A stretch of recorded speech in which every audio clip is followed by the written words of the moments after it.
Fala pessoal, sejam todos bem-vindos a mais um vídeo do NS Football. E a gente vai falar sobre Liverpool e Arsenal, esse confronto que pode ser marcante para a Premier League, porque talvez os clubes que o Arsenal tende a enfrentar agora, daqui até o final da Premier League, o Liverpool seja um dos mais complicados, muito mais pelo renome do que pelo futebol que vem jogando.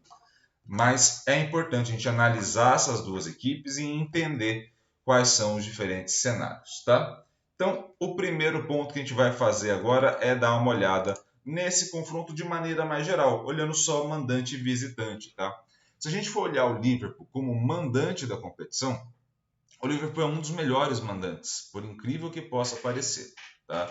Ah, Iago, que absurdo, o Liverpool está muito mal. Eu assisti os jogos e é bizarra a atuação do Liverpool. Ok, sem problema. Mas vale ressaltar que o Liverpool jogando em casa vai muito bem, tá? Então assim, há uma diferença entre o Liverpool fora de casa e no Anfield. E aí eu vou mostrar para vocês aqui no WhoScore. Então aqui, essa é a tabela. Deixa eu só. O Liverpool está aqui, oitava colocação, 43 pontos, ok? Se a gente fosse olhar os dados de visitante, né, o Liverpool estaria na 12ª colocação. Então, o Liverpool estaria abaixo do que ele está. Obviamente, se ele está abaixo do que ele está fora de casa, quando ele jogar como mandante, ele estaria na 4ª colocação. Tá? Então, assim, Liverpool ganhou 30 pontos como mandante e o Arsenal, por exemplo, ganhou 34 como visitante. Saldo de gols, outro comparativo.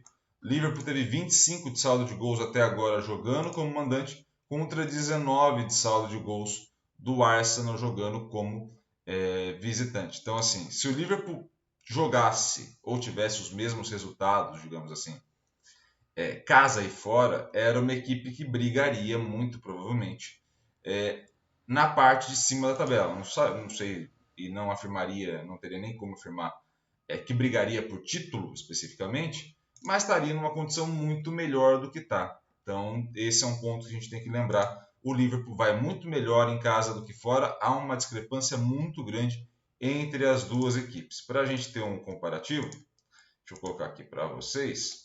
Eu vou colocar como se fosse o Liverpool versus o Liverpool, tá? Então a gente teria um overall 61 para um overall 47. Essa é a diferença do Liverpool jogando em casa para o Liverpool jogando fora. Em termos de saldo de gol, é quase 2 gols de diferença a mais quando ele joga em casa do que quando ele joga fora. É por isso essa diferença que a gente está observando e que pode surpreender muita gente quando a gente aponta que o Liverpool tem o overall em casa maior do que o Arsenal fora de casa. Então, esse é um cenário mais geral. O que a gente pode esperar? Nesse confronto, olhando o mando de campo apenas, é uma superioridade do Liverpool, seja no passe, nas conversões e na finalização. O Arsenal ainda converte melhor as chances de chute em gol, tá? Mas a margem é muito pouca entre um e outro, não tem uma discrepância muito grande, tá?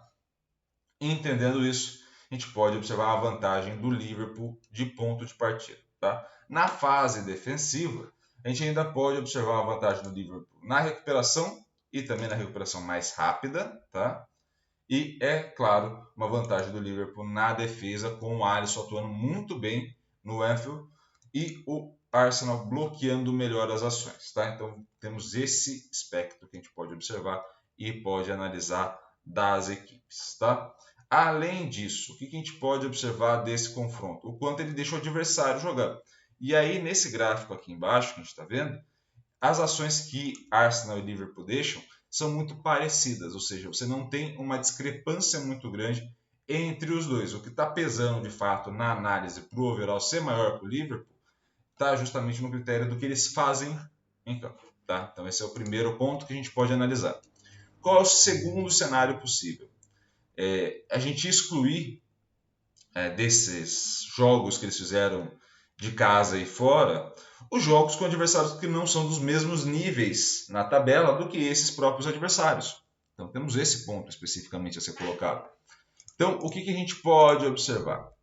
Se caso a gente fosse colocar o Liverpool, né, que é o mandante nível 2 e o Arsenal visitante nível 1, ou seja, a gente fosse colocar o Liverpool contra equipes do nível 1 e o Arsenal contra equipes do nível 2, né, onde o Liverpool está nesse momento, a gente poderia ter um confronto muito mais equilibrado. O Arsenal vai muito bem contra equipes da sexta a 10ª colocação na tabela, jogando como visitante.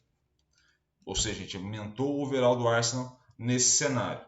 Mas também o Liverpool também melhora, obviamente muito pouco em relação ao que melhorou o Arsenal, mas melhora também quando enfrenta as grandes equipes, jogando como mandante.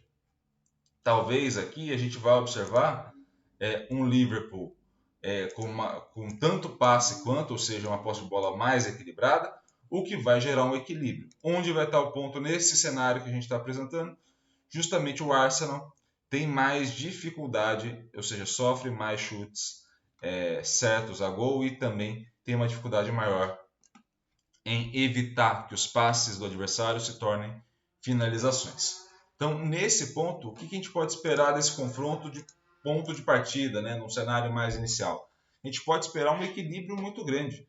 O que pode a tabela aparecer com um desequilíbrio muito grande, a gente pode entender como um equilíbrio grande nesse cenário. Claro, se a gente fosse inverter a ponta, colocar o Arsenal como mandante e o Liverpool como visitante, né, como se fosse, por exemplo, um campeonato de ida e volta, né, como se fosse a Champions, por exemplo, fase de mata-mata de um campeonato de ida e volta, a gente obviamente olharia para esse cenário com uma vantagem muito grande do Arsenal. Olha, por exemplo, se a gente inverter o mando de campo, a Arsenal com quase 2 gols de diferença. Mas no cenário que a gente vai ter o jogo, se equilibra. E equilibra pelo mando de campo. Ah, Iago, se é só porque eles viajam mais? Não se sabe. Basicamente é isso, tá? Tem uma série de suposições teóricas, mas não se sabe. O grande lance do mando de campo é que, de fato, ele influencia a decisão e o comportamento dos jogadores, seja lá por que motivo for. E aí talvez esse motivo seja mais individual, construção histórica individual de cada atleta, do que necessariamente um fator só que vai ter causa e efeito, tá? Mas, a princípio, observando esse cenário, a gente pode esperar um confronto mais equilibrado do que a gente tenderia a supor nesse momento, ainda mais com a fase do Liverpool e fase do Arsenal. Beleza? Espero muito que vocês tenham gostado desse vídeo. Gostou do vídeo? Pô, te agradeço demais. Peço que você se inscreva no canal e ative o sininho para receber todas as notificações. E, é claro, curta, comente e compartilhe esse vídeo com o máximo possível de gente. Um grande abraço a todos, obrigado pelo carinho e pela audiência e valeu!